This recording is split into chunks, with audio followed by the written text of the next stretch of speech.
New York City Council saying yes to an ambitious plan put forward by Mayor Adams. City of Yes promises to bring 80,000 new homes to the 5 boroughs in the next 15 years, but it comes with a hefty price tag. Fox 5's Sharon Crowley is live in the newsroom to break it all down for us. Hey, Sharon. Hey, Natasha and Steve. See, it's being touted right now by the mayor as one of the greatest influxes of affordable housing in New York City in decades. The City Council just approved the so-called City of Yes plan, but already it has generated some critics who worry about the price tag and the viability of the project.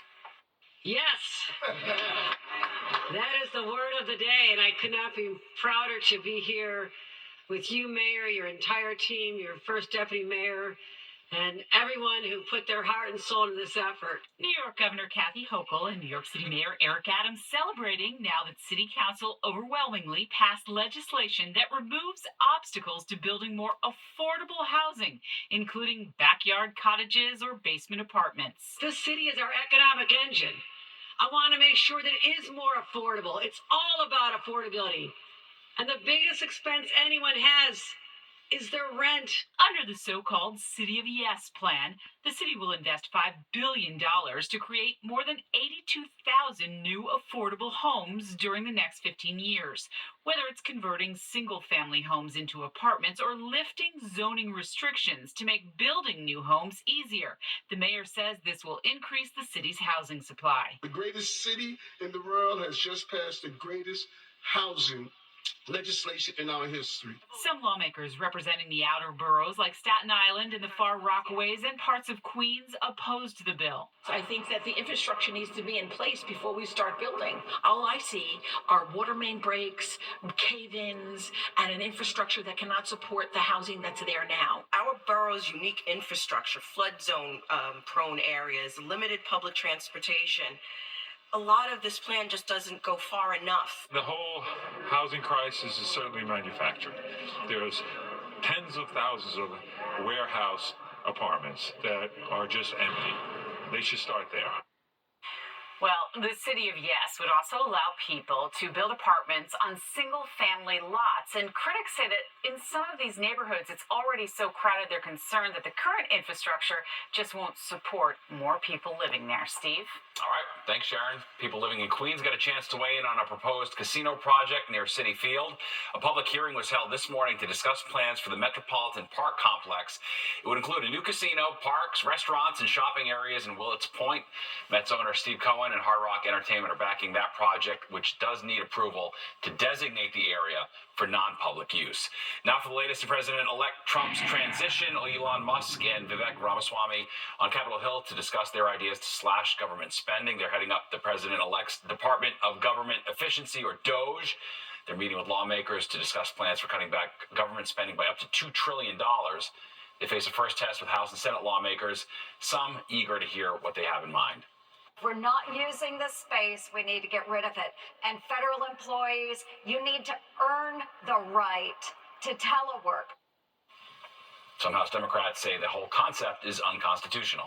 New Jersey Governor Phil Murphy posts Mayorkas. Many people have reported seeing the drones overhead in the area near the Raritan River. The flights have raised questions, in part because they took place near a U.S. military facility and over President-elect Donald Trump's golf course in Bedminster. The governor also posted officials are actively monitoring the situation in close coordination with federal and law enforcement officers and partners. They say that there's no threat to the public at this time. A lot of people tweeting about this. It's pretty wild.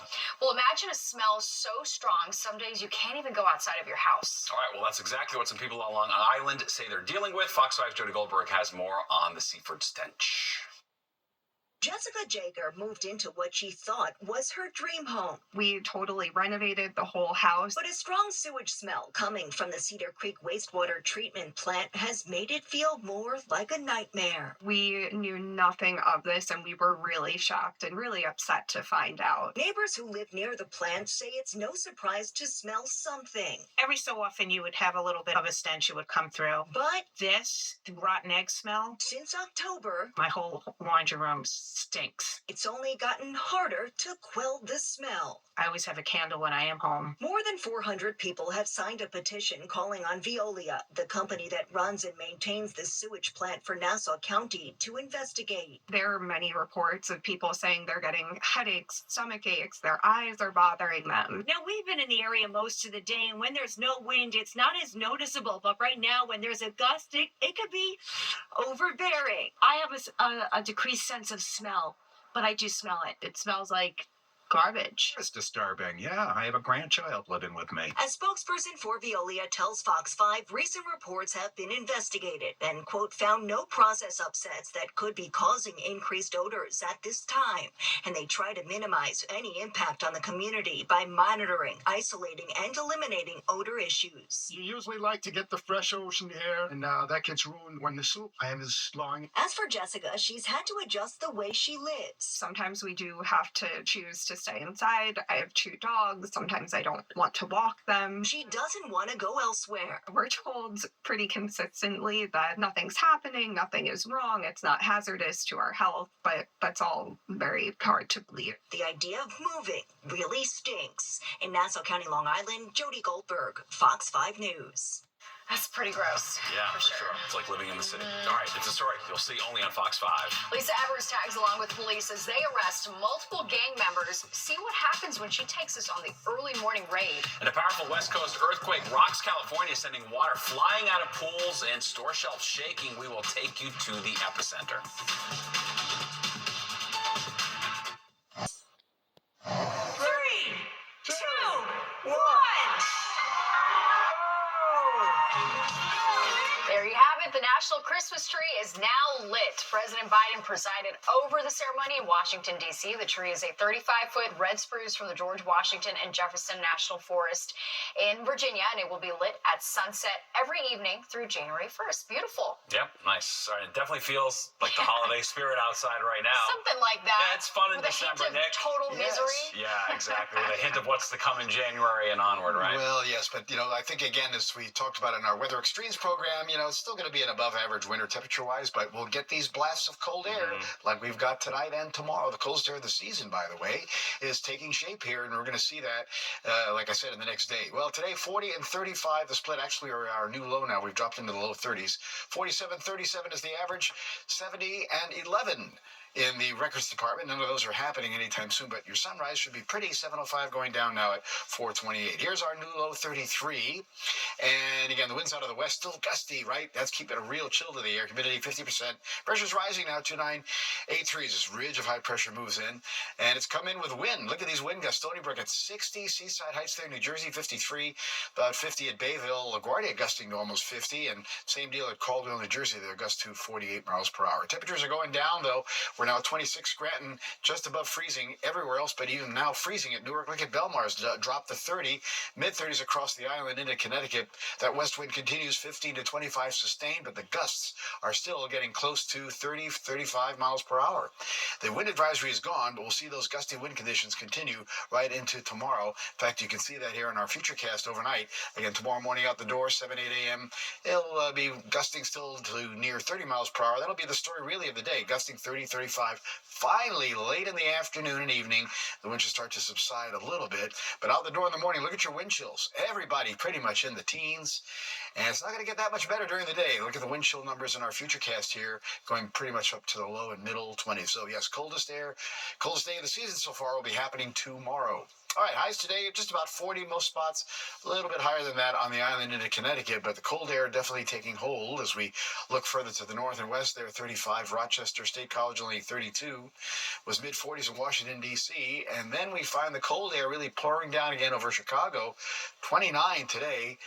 But 52 in Nashville, well, they're down around freezing right now. All right, snow showers are still off to our north and west. They're dying out before they get to us. And again, you can see the rest of the country is pretty quiet. So our futurecast is going to show nothing really going on for tonight and tomorrow. We'll just look for temperatures to be cold. 20s out the door, only getting back to the mid-30s as we head on into the rest of the day. That's what I wanted to say. 29 tonight in the city, lower 20s in the suburbs. Again, tomorrow, kind of a windy day as temperatures get back up to only about 34 and closer to 30. And I get out of freezing in those northern and western suburbs. All right, here comes the 7-day. And on that one, you're going to see still a chilly Saturday, a little breezy at times, sunshine 37. The recovery begins on Sunday, 48. That's not bad. Showers will come in by midday Monday, and they'll last into early Tuesday, 51, mid-50s Tuesday. Hopefully the day will stay dry, but we do get back in the rain Wednesday at 57, and then it cools down again for the end of next week. Give us 57 and dry, and we have a deal. Oh, I'll work on it. Otherwise, I'll keep the cold. All right, thanks, Nick. Struggling to pick out the perfect presents this holiday season. Tonight, we're giving you an excuse to just give cash, and the numbers prove it's what everyone wants.